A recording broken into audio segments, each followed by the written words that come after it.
প্রায় ১ মাস আগে আমার কাছে রিকোয়েস্ট এসেছিল চিকেন রেশমি কাবাব রেসিপিটা দেওয়ার জন্য। সেই মতো ভিডিওটা শেয়ার করছি।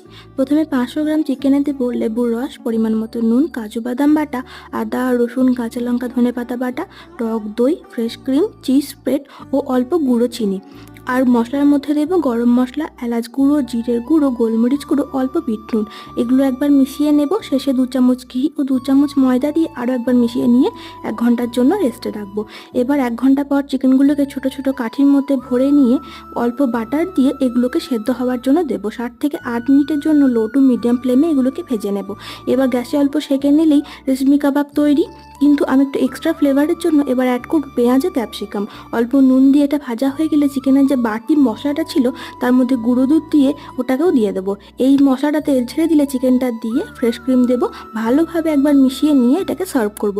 তোমরা যদি কোনো রেসিপি দেখতে চাও আমাকে কমেন্টে জানাও।